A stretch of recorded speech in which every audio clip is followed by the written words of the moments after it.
I mean, I think everybody knows it's going to be fireworks, man. I think it's gonna be, I get goosebumps thinking about it, man. I really do. The AllStar app, the number one app in the business. UFC, Bellator, One Championship, PFL, and more. Get the app right now. Link in description.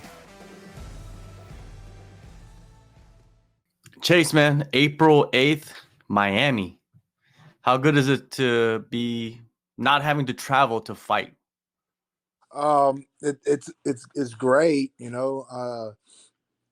that's wasn't really what I was super excited about, but mostly excited about being on such a huge card.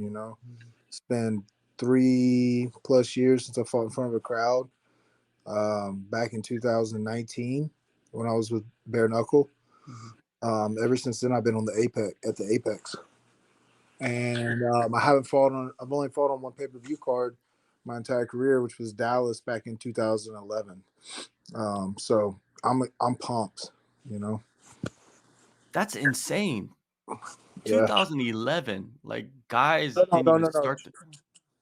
211 UFC 211, Oh, okay, which okay, was okay, about okay. 7 years ago. Yeah, But that's still, yeah, still, you know what I yeah, mean? There's yeah. guys starting their careers at that Yeah, time. You know what I yeah. mean? It's just been kind of like luck of the draw, I guess. Not really sure, why that is, because I mean the card that I fought on in Dallas, I ended up getting fight of the night. So it's not like I don't perform in front of crowds, but that's a high that I've been chasing ever since, Yeah. So Yeah, you so seem like a fighter that really gets energized from the cheers, boos, whatever it is, yeah. something, you know what I mean? Like the energy, right? Yeah, because a lot of fighters. That's what I mean. That's what they. That's what we fight for. Is just kind of that adrenaline rush. The feeling you get. Walking out in front of 20,000 plus people. Um, it's just an out of body experience. The Apex, man. Is it a mind fuck in many ways? Like when you go and fight there? Because it's just Uh, dead in a way. yeah. I mean, like it's hard to get excited. It really is. It's just difficult, man. It's like like we fight to get into the UFC to be able to fight on the biggest stage in the world in front of the biggest crowds and the bright lights and all that and then they go to doing this Apex thing and it's like what the fuck, man. I could fight in front of a bigger crowd back home, and but it is what it is, man. So luckily, um, got on this card and put on a hell of a show, and then we don't have to worry about it anymore. So Chris Barnett, man, I feel like that's a perfect opponent for you to return in front of a crowd. And yeah, Chris Barnett is a guy that entered the UFC in 2021. huh? You know, he's from the South. Is he someone that you've known for a few years? Because he's been fighting for a Yeah, while. yeah. We came up a little bit on the regional scene together through Island Fights. We fought on some of the same cards. Um, I've been offered to fight him before on the regional scene, and I told the matchmaker and promoter Dean Tool, I was like, "Look, man," I said, "Well, I want to fight Chris, for like $1,000." I was like, and I know that's a UFC type fight. You know what I'm saying? Like that's a big time fight right there. So we've kind of waited until the right opportunity, and now we're fighting on one of the biggest cards of the year. So you know, kind of manifested that one Yeah. Have you had any communication with him since the fight was announced? with Chris. Yeah. No, I haven't got to talk to him really. I mean, we follow each other on social media and stuff, and I don't, I don't have a problem with Chris at all. I think he's a great guy, and I think he's a hell of an entertainer. I think it's going to be a fun fight, and I think we're going to go out there and give the fans what they deserve, and when the dust settles, see whose hands raised. What do you think of his fighting style? Um, I think he's very deceptive. And I mean, a lot of people look at him and not realize how athletic he really is, and he's not timid about throwing unconventional things, strikes, especially like the spinning kicks and this and that, and so it's all you always got to kind of be on guard for something kind of shifty a little bit, and be ready for that. Um, so he's there's holes there. Obviously, there's holes in everybody's game, and then the, the game plan every fight is to exploit those holes. So He's a risk taker. I mean, not many guys. Well, recently the guys you fought haven't been really risk takers. I mean, yeah, they've been more methodical yeah, yeah, opponents, right? yeah. Yeah, you seen that? I was talking to somebody about that today. A transition in MMA, where like as maybe 10 years ago or so, the whole style of fighting was a little bit different. You got guys, doing spinning kicks off the cage, Superman punches, spinning elbows, um, going for a little bit more riskier things, and doing more flashy stuff. And then as the sport progressed and people started getting a little bit better, you've seen it come back to more of the basics and keeping everything more technical and simplified. And you know what I mean? Fighting like that. Um, but everything goes in a circle, man. It all, I think it all just comes back around eventually. You know. For sure, man. And yeah, it's hard to find anybody to really bring in, right? To emulate a Chris Barnett. Well, we got a couple guys there that are really athletic. We got a guy that I've been working with, is Daquan Buckley is his name, and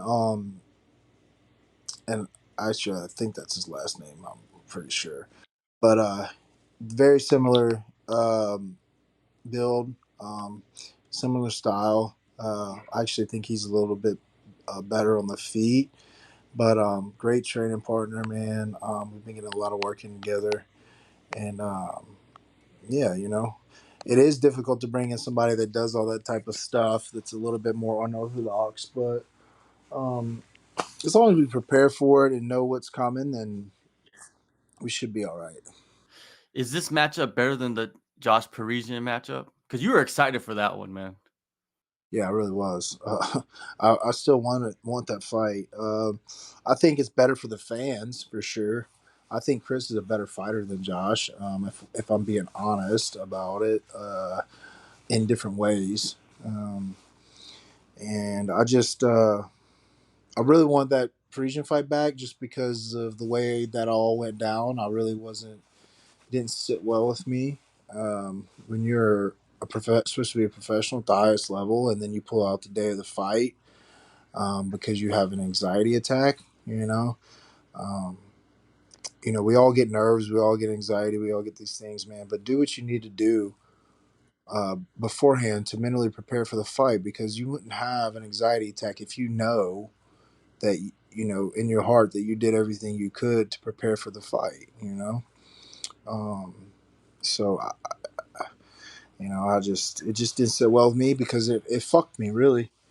I I was prepared for him to fight him for a whole week, 8-week training camp, and then that went down, and then they offered me somebody that was completely different, and then I had to fly back, to Florida, transition within that one within 1 week on a 3-hour time difference, and we train in the morning here, so we could better be at the gym at 9 to start warming up for practice. Well, that's like 6 a.m. on Vegas time, and then I'm coming in and I'm not going to bed till you know 1 or 2 in the morning Eastern time, because I've been used to going to bed at like 10 in West Coast time. So it's just that whole transition fucked me. And then I go back out to Vegas and it's an early morning card. And so and it's at the Apex.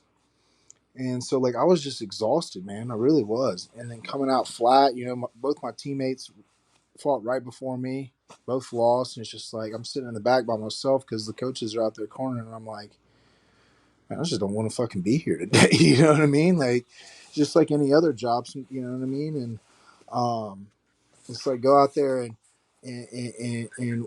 win that first round. And then it's just like I was just so flat, man. And then obviously he took the second round, and the third round was just kind of like it was a close round, but it's just it was frustrating to say the least. Yeah, it just shows you, dude, like everything's timing in this game, you know what I mean? Especially with preparations and circumstances, you know what I mean? Like it's crazy like how everything like people don't know behind the scenes what's going on, right? Like really Yeah, they don't know what's going on. You know what I mean? Cuz it was surprising that you took that fight. yeah. Well, trying to be a company man and not piss people off, and whenever your manager calls and says, "Hey, like you can take your show money," you know what I mean, but Mick don't know when you're gonna fight again if you don't fight on the in 2 weeks from now. And I'm like, fuck, like, but that's kind of meaning like Mick's gonna be pissed if I take my show money. He's gonna sit me on the shelf, you know. And so it is what it is, man. You live and you learn. Did you take some time away after that fight in November? Yeah, I want to spend some time for the holidays with my family and kids and things like that. I spent Thanksgiving and Christmas there with them, and came back to Florida in January.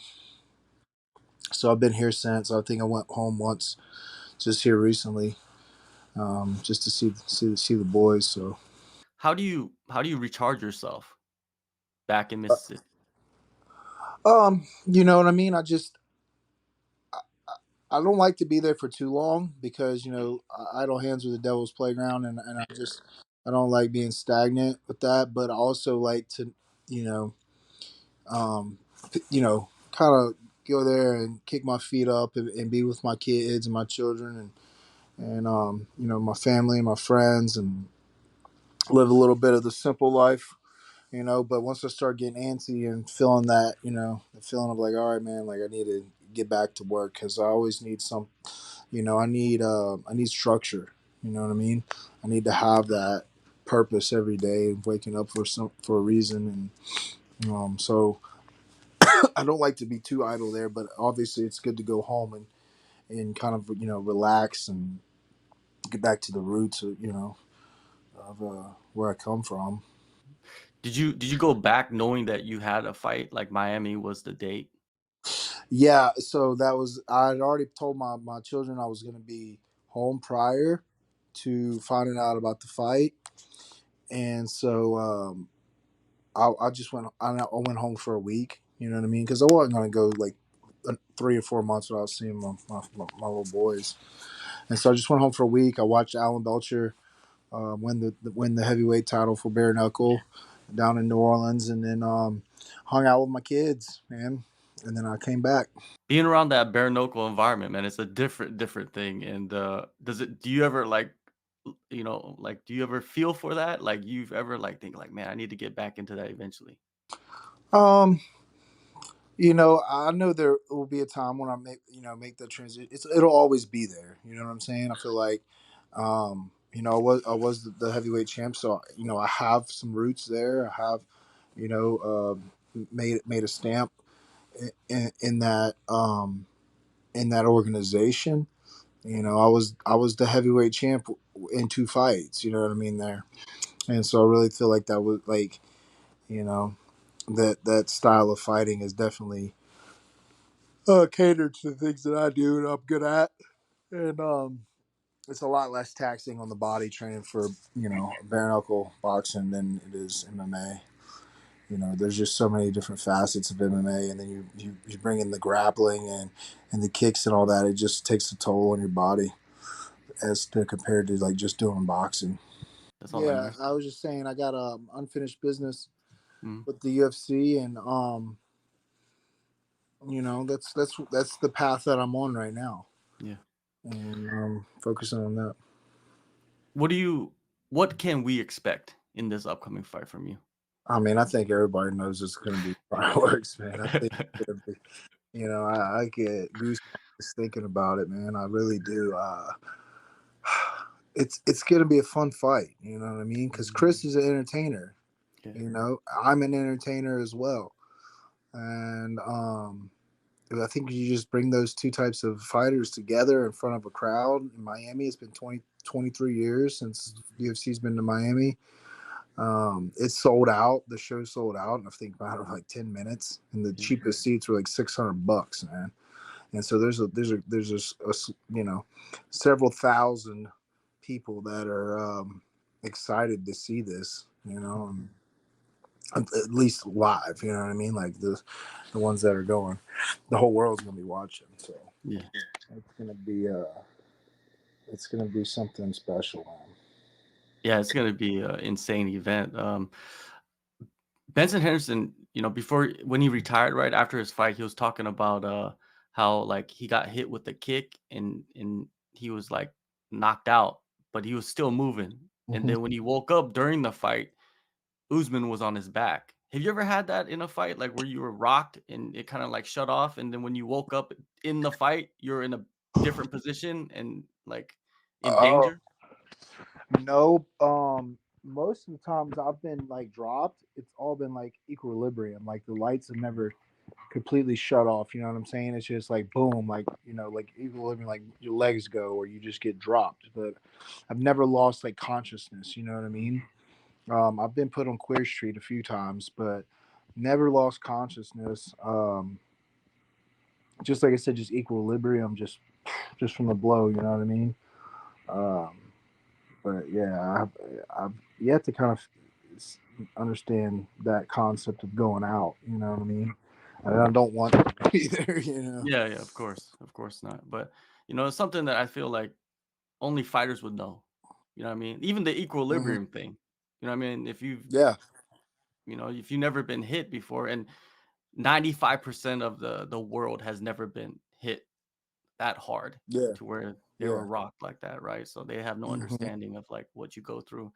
April 8th, man, UFC 287 in Miami. Go in the descriptions, download the AllStar app. Chase, appreciate the time. And yeah, man, everybody's gonna be excited for this one, man. This is one of those ones that they mark on their, Yeah, on their waiting list, you know what I mean? yeah, For so yeah, yeah. appreciate you. All right, brother. Take care. You too. Later.